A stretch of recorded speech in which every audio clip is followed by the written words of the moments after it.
하나님의 말씀을 보겠습니다. 하나님의 말씀은 고린도후서, 신약성경 고린도후서 4장 7절부터 11절의 말씀, 신약성경 고린도후서 4장 7절에서 11절 말씀입니다. 우리가 이 보배를 질그릇에 가졌으니 이는 심히 큰 능력은 하나님께 있고 우리에게 있지 아니함을 알게 하려 함이라.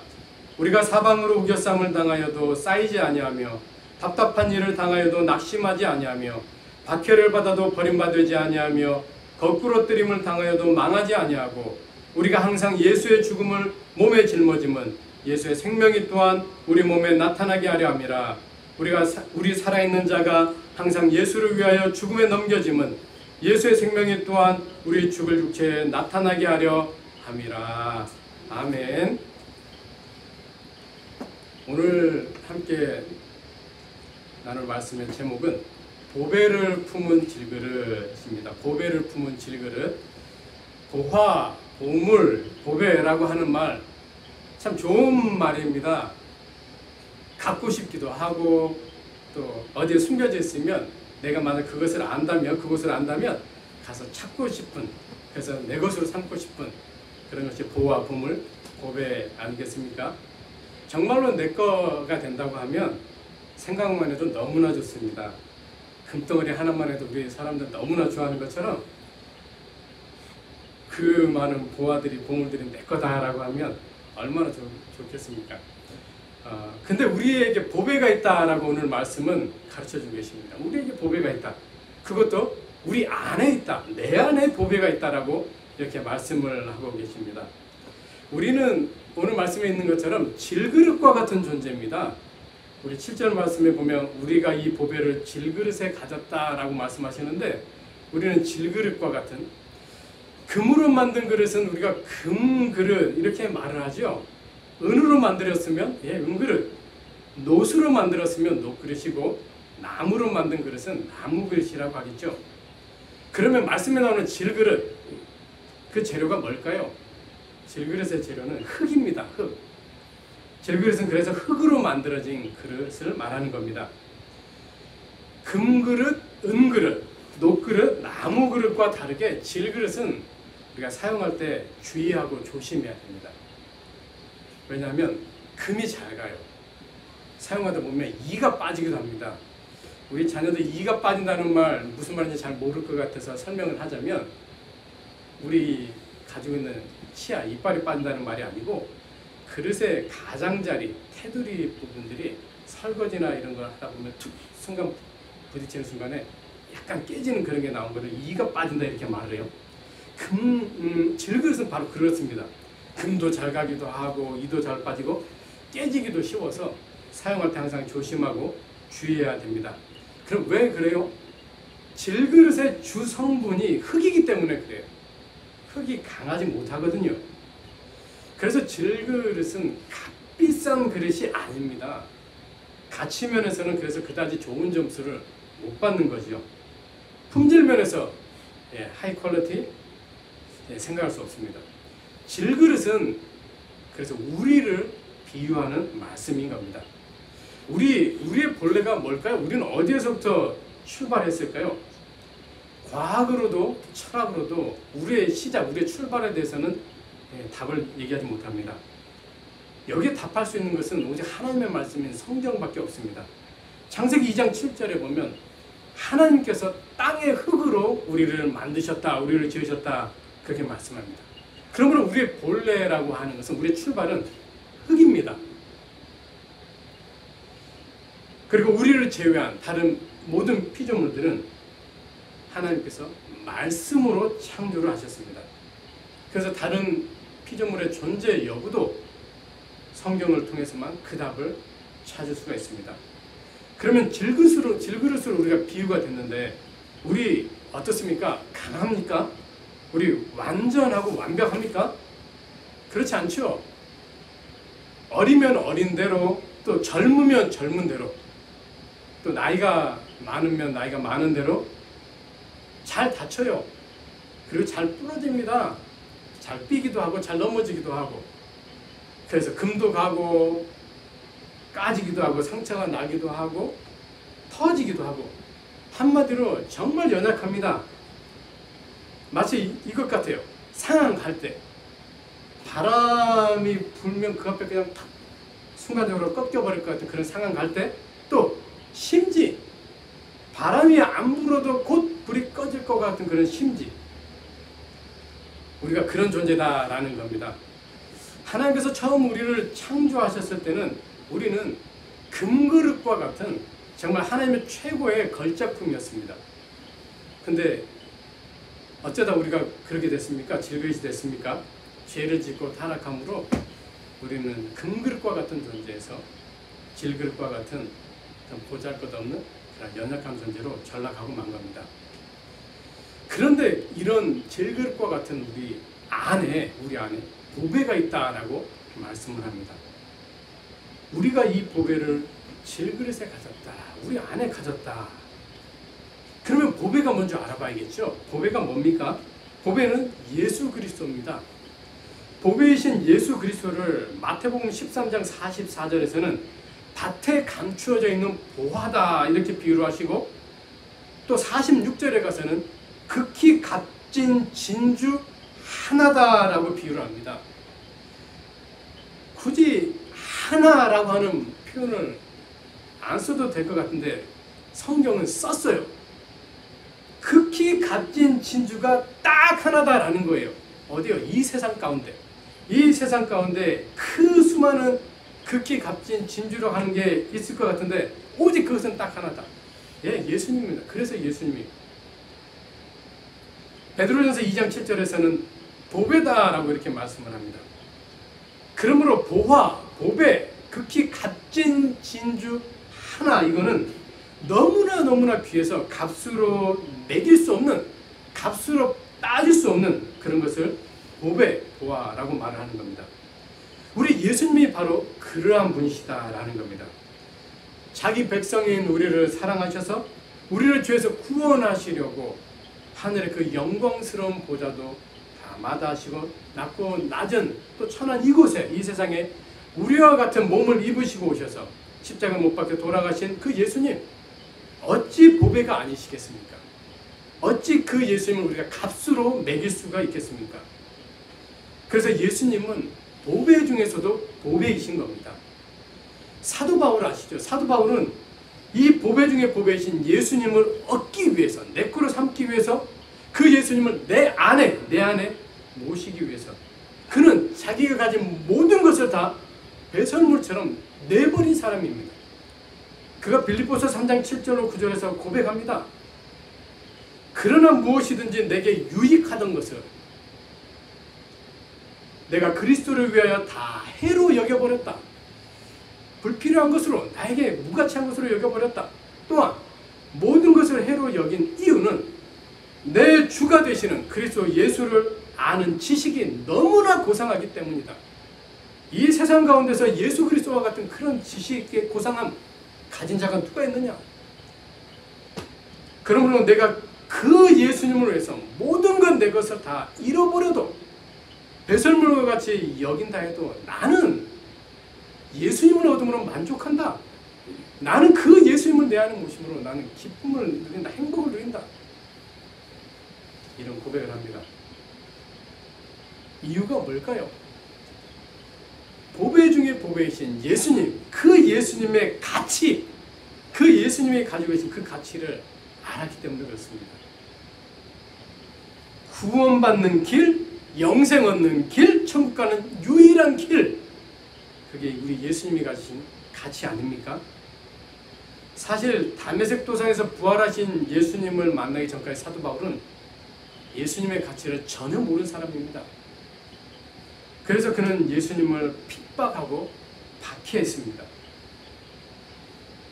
예수 그리스도를 믿는, 예수님을 믿는 자들을 핍박하고 박해하는 것으로 그의 모습이 나타난 것을 봅니다. 그 대표적인 예가 스데반 집사님을 돌로 쳐서 숭배하는 그 현장 가운데서 그가 많은 유대인들의 옷을 그가 가지고 있었던 그런 모습 저희가 볼 수 있습니다. 그러나 그가 다메섹으로 가는 그 도상에서 부활하신 예수님을 만나고 나서는 예수님의 가치에 그는 완전히 매료가 되고 맙니다. 그 가치에 그가 흠뻑 빠져서 그는 일평생 순교하는 그날까지 예수님의 그 가치에 이끌려서 그는 살아가게 된 겁니다. 그러나 허다한 사람들은 이 보배 중에 보배이신 예수님의 가치를 알지 못해서 그 예수님을 마치 아무 쓸모없는 돌멩이처럼 그냥 내던져 버리고 어떠한 관심도 갖지 않게 된 것을 봅니다. 예수님 당시에도 그러했지만 지금도 오늘날도 허다한 사람들은 그 예수님의 가치를 아무 쓰잘데기 없는 돌멩이처럼 취급하고 맙니다. 안타까운 거죠. 그런데 보배 중에 보배이신 이 예수 그리스도께서 질그릇과 같은 우리 안에 계신다. 우리 안에 계신다. 연약하고 보잘것없는 질그릇과 같은 우리가 보배 되신 예수님을 품은 게 아니고 보배 되신 예수님께서 질그릇과 같은 우리를 찾아오셔서 우리 안에 거하신 겁니다. 우리가 예수님을 품는 게 아니고 예수님이 신이 보배로서 질그릇과 같은 우리 안에 찾아오셨다. 이게 사랑이고 이게 은혜인 겁니다. 연약하고 보잘것없는 질그릇과 같은 그런 우리 중요한 거 아닙니다. 그 속에 담겨있는 보배 중에 보배이신 예수님이 중요한 겁니다. 그릇의 참된 진가는 그 속에 담겨있는 것이 뭐냐? 이걸로 결정이 됩니다. 그릇 그 자체로는 값이 뭐 귀하고 이런 거 평가 안 된다라는 거예요. 그 속에 뭐가 들어있느냐 중요하다는 거죠. 금그릇 속에 무엇이 들어있는가, 들어있는 그거가 더 중요하면 그 금그릇은 그만큼 더 가치가 올라가지만 금그릇인데도 그 안에 들어있는 게 아무 가치 없는 게 들어있으면 그것은 아무리 금이라 해도 가치 면에서는 인정을 받지 못하는 겁니다.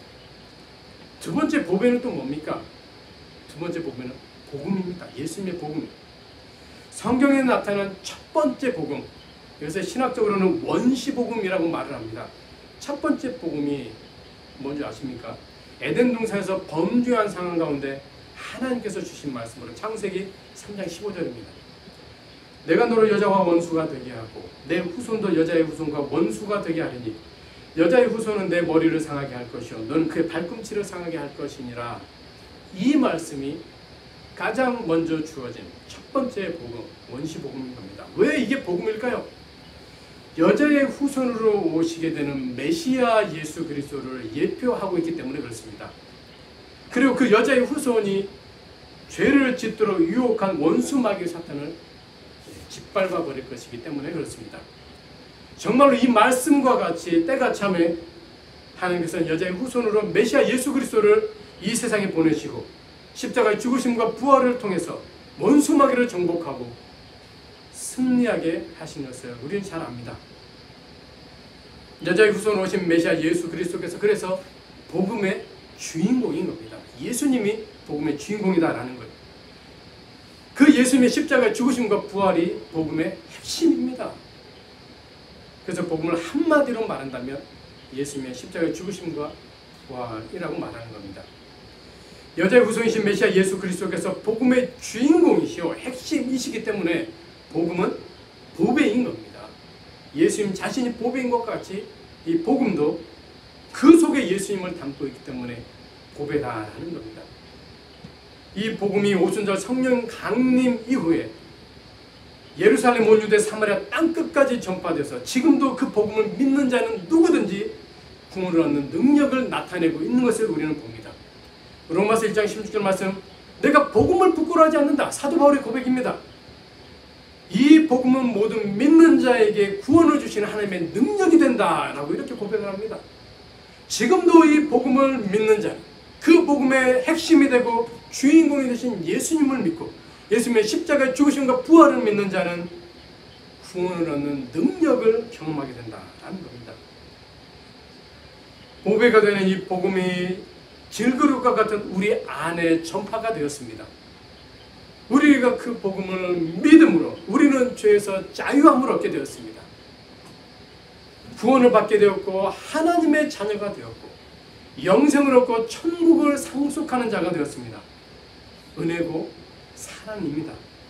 세상의 어떤 것도 질그릇과 같은 우리로 하여금 죄에서 자유하게 한다거나 우리에게 구원을 준다거나 우리를 하나님의 자녀가 되게 한다거나 영생과 천국을 얻게 하는 것 아무것도 없습니다.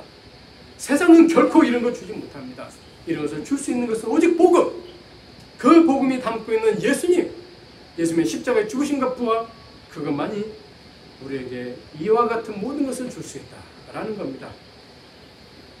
또한 보배와 같은 이 복음은 질그릇과 같은 우리 속에 들어와서 힘들고 어렵고 공고한 삶을 살아간다 해도 우리의 삶에 평안을 갖게 하고 기쁨을 맛보게 하고 감사를 고백하게 하고 행복을 누리게 합니다. 이게 복음이 주는 능력인 겁니다. 복음이 가진 능력인 거예요. 보배가 되는 이 복음이 질그릇과 같은 우리 안에 들려지고 있다고 하는 것, 그것은 우리가 받은 엄청난 축복인 겁니다. 그래서 우리는 복음이신 이 예수님의 이 말씀, 하나님의 말씀을 또 듣고 또 듣고 우리 죽는 그날까지 계속해서 들어야 한다라는 겁니다. 세 번째로 질그릇과 같은 우리 안에 있는 보배는 하나님의 막강한 능력을 발휘하는 그런 역사를 일으킵니다. 오늘 말씀 8절로 9절 말씀이 그것을 보여줍니다. 우리가 사방으로 우겨쌈을 당하여도 쌓이지 않는다. 답답한 일을 만나도 낙심 안 한다. 박해를 받아도 버림받지 않는다. 거꾸로 뛰림을 당해도 망하지 않는다. 우리의 힘과 우리의 능력이 이렇게 하는 게 아니고 우리 속에 있는 보배가 이렇게 한다라는 거예요. 질그릇과 같은 우리, 그 안에 있는 보배, 그 보배를 품은 우리 안에 나타나는 두 가지 모습이 있습니다. 하나는 그 보배로 인하여 우리는 말할 수 없는 고초를 받는다라는 겁니다. 오늘의 이 말씀 8절과 9절의 말씀은 사도 바울이 이 보배를 가지고 있음으로 인해서 품고 있음으로 인해서 경험한 그 모습을 이렇게 증거해 주고 있습니다. 성경 속에서 우리는 이와 같은 사도 바울의 그런 고백을 많이 보게 되는데요. 특별히 고린도후서 1장 8절로 9절의 말씀에 보면 형제들아 우리가 아시아에서 당한 환난을 너희가 모르기를 원하지 아니하노니 힘에 격도록 심한 고난을 당하여 사흘 소망까지 끊어지고 우리는 우리 자신이 사형 선고를 받은 줄 알았다. 무슨 말입니까? 어찌나 그 고난이 심했는지 하나님이 이제 우리 데려가시란가 본다 라는 이런 말입니다. 얼마나 고난이 심했으면 이제 하나님 우리 데려가실 건가 봐. 또 고린도서 11장 23절로 27절의 말씀, 내가 수고를 넘치도록 하고 옥에 갇히기도 더 많이 하고 매도 수없이 맞고 여러 번 죽을 뻔했으니 유대인들에게 40에 하나 감한 매를 5번이나 맞았고, 그러니까 매를 맞았는데 39번 매를 맞는데 그다 곱하기 5 하면은 총 맞은 개수가 나오죠. 3번을 태장으로 맞고 1번을 돌로 맞고 3번 파선하고 일주야를 깊은 바다에서 지내고 여러 번 여행하면서 강의 위험과 강도의 위험과 동족의 위험과 유대인 자기 동족들이 사도 바울을 죽이려고 한 그것을 말하죠. 이방인의 위험과 시내의 위험과 광야의 위험과 바다의 위험과 거짓 형제 중에 위험을 당하고 또 수고하며 수고 여러 번 자지 못하고 줄이고 목마르고 여러 번 굶고 춥고 헐벗었다. 보배이신 예수님, 보배이신 복음을 가지고 있었더니 이러한 수많은 고초를 당하는 일이 생겼다. 왜 그렇습니까? 그 보배이신 예수님이 내 안에 있고 우리 안에 있고 그 복음이 우리를 구원한 복음이 내 안에 있으면 해피한 일이 있고 그래야 되는데 왜 이런 고난과 고초가 우리 안에 있습니까? 우리에게는 보배가 있지만 우리에게 고난을 주고 우리를 힘들게 하고 고통하게 하고 고초받게 하는 그들에게는 보배가 없기 때문에 그래요. 한마디로 보배가 없는 그들이 질투하고 시기하는 거예요. 우리 안에 있는 보배 때문에 우리는 너무나 행복해하고 너무나 좋아해. 그 모습을 보배가 없는 사람들이 보니까 화딱지가 나는 거예요. 사촌이 땅을 사면 배가 아픈 그런 비유가 아니고 이유 속에서 화가 치밀어 오는 거예요. 그들을 없애야만, 자기들 눈에서 없애야만 그들이 좋은 거예요. 그래서 보배를 갖고 있는 그리스도인들을 핍박하고 죽이려고 하는 거예요. 물론 그들이 우리가 가지고 있는 보배를 절대로 갖기를 원하지 않습니다. 절대로 갖기를 원하지 않아요. 다만 그들의 그 악함이 우리로 하여금 고초를 받게 하는 거예요.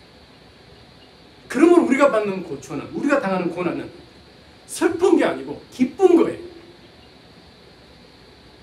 복된 것이고 하늘의 상급이고 영광이고 감사한 겁니다. 사도행전 5장 41절에 보면 사도들이 나가서 복음을 전합니다. 예수님의 이름을 위해서 그들이 능욕을 받습니다. 그런데 그 사도들은 그것을 합당하게 여겨요.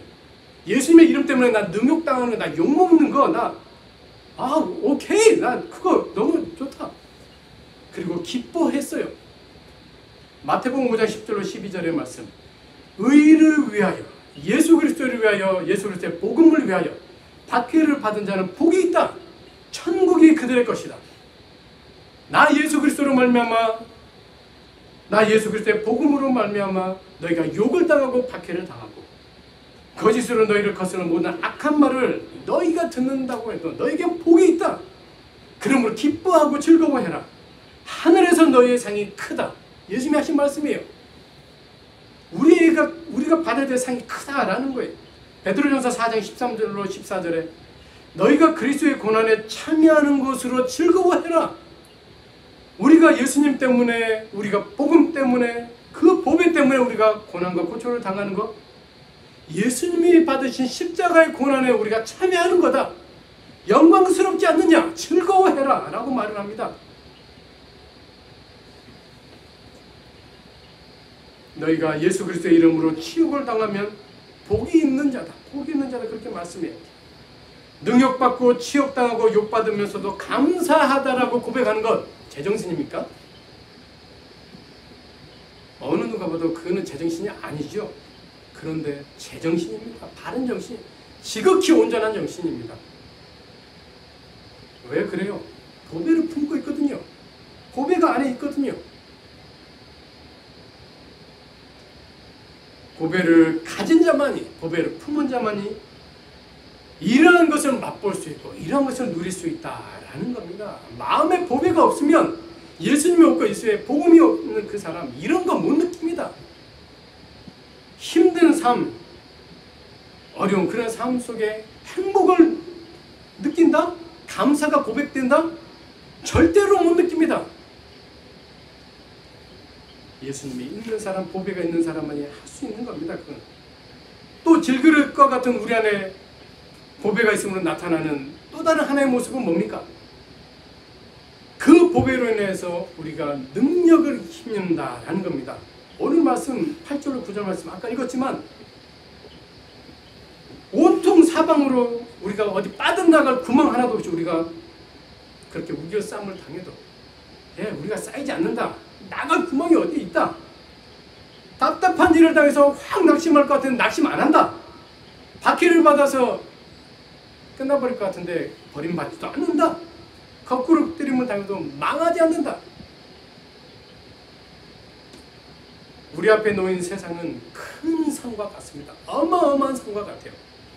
그 앞에 서 있는 질그릇과 같은 우리 너무나 작고 너무나 약하고 너무 힘이 없어 보입니다. 마치 골리앗 앞에 서 있는 다윗과 같아요. 골리앗 아시죠? 그 앞에 서 있는 다윗? 인간적인 눈으로 볼 때는 바위에다가 달걀 던지는 그런 격입니다. 그런데 정말로 그게 그렇습니까? 이제 정말로 그랬어요. 다윗은 정말로 그랬습니다. 바위에 달걀 던진다. 그렇지 하잖아요. 사무엘상 17장 45절. 다윗이 블레셋 사람에게 이르되 너는 칼과 창과 단창으로 내게 나아오거니와 나는 만군의 여호와의 이름, 그건 내가 모욕하는 이스라엘 군대의 하나님의 이름으로 내게 나아간다. 예, 바위를 향해서 달걀 던지는 겁니다. 무슨 깡입니까? 만군의 하나님 여호와의 깡인 거예요. 배짱인 거죠. 해보자 이거죠.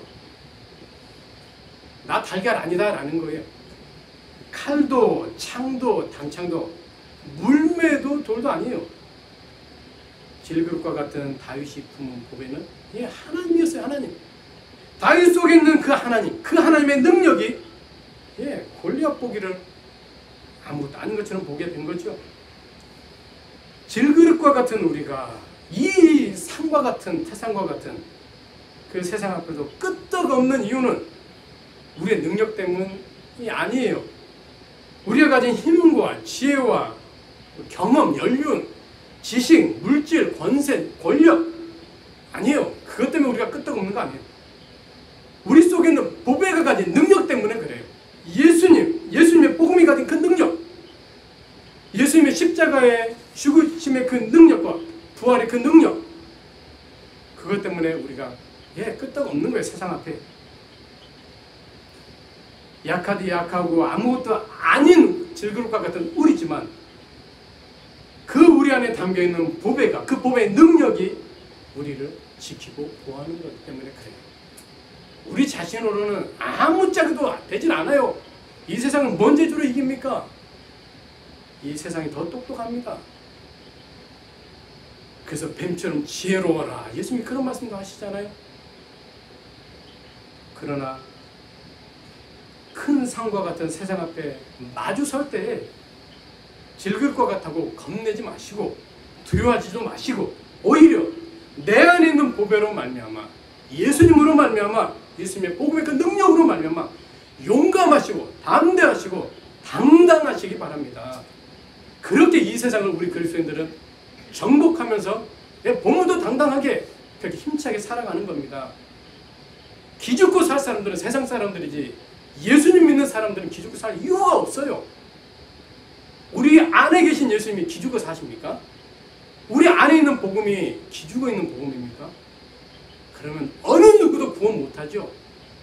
그렇다면 예수님이 무덤에 장사되고 부활 안 하셨어야죠. 근데 예수님이 부활 안 하셨, 부활하셨잖아요.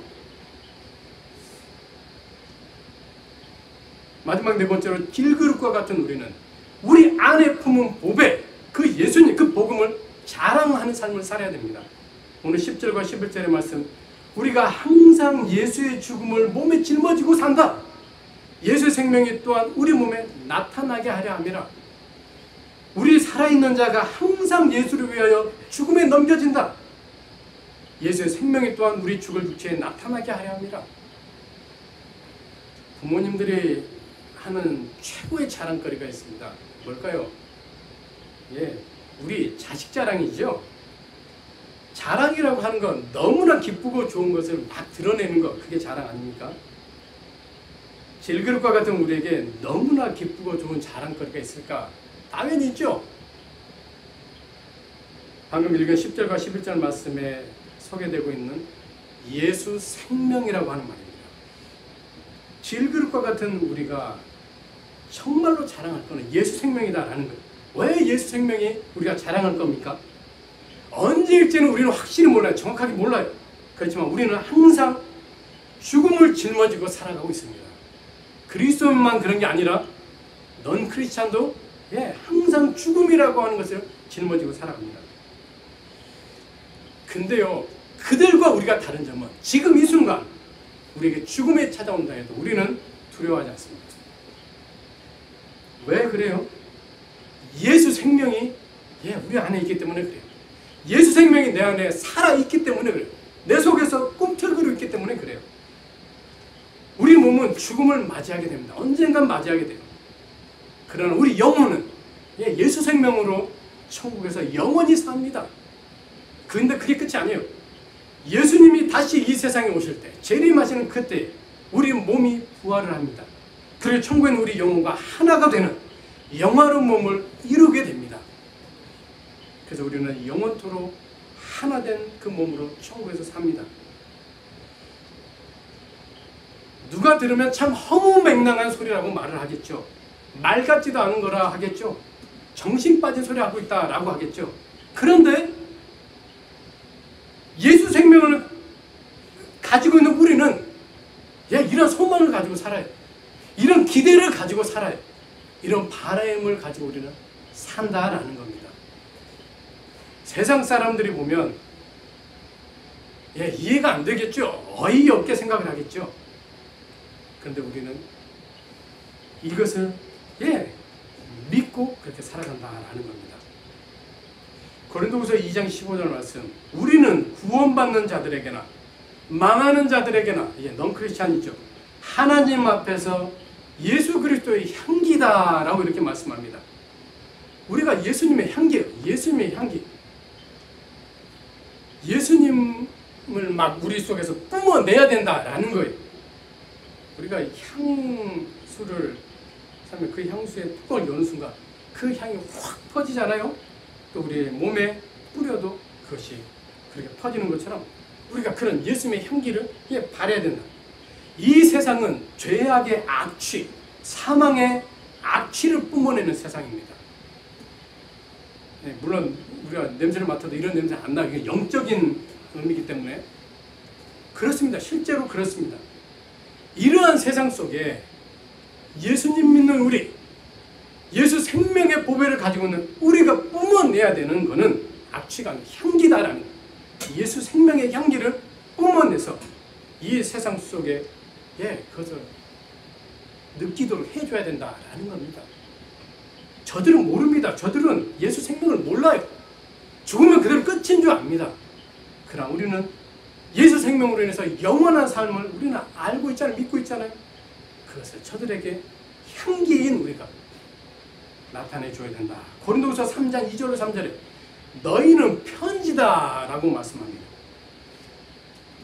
우리는 예수님을 글로써 읽게 해주는 그런 편지의 역할을 해야 된다라는 거예요.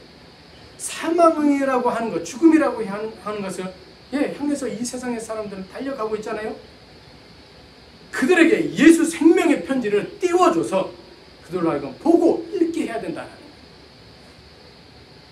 향기도 해야 되고 눈을 보고 읽도록 예수 생명이라는 게 있네 이렇게 읽도록 그것을 이 세상 끝까지 예수님 말처럼 예루살렘과 온 유대 사마리아 땅 끝까지 공개해 줘야 돼요. 이런 게 있다고. 예수 생명 이런 게 있다고. 마태복음 5장 13절에 너희는 세상의 소금이다 라고 말씀했어요. 우리가 세상의 소금이다 라는 거예요. 죄악으로 인해서 썩어 부패한 냄새가 진동하는 이 세상 속에 예수 생명의 그 소금을 우리는 막 뿌려야 된다라는 거예요. 소금이 하는 중요한 것은 부패를 막는 거예요. 부패를 막는 것. 생선을 잡아서 썩지 않도록 소금에 절이는 이유가 거기 있습니다. 소금 그것을 방지하거든요.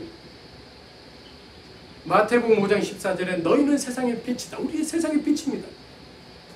죄악으로 인해서 이 세상은 영적인 암흑의 상황 속에 있음을 우리는 압니다. 그것을 밝히 환하게 그 어둠을 걷어내고 비추는 것은 예수 생명의 빛밖에 없습니다. 그 빛을 비춰야 할 존재가 바로 우리들이다라는 거예요. 예수 생명의 보배를 가진 우리들, 예루살렘과 온 유대와 사마리아와 땅 끝까지 그 빛이 비춰지도록 그 사명을 해야 된다라는 겁니다.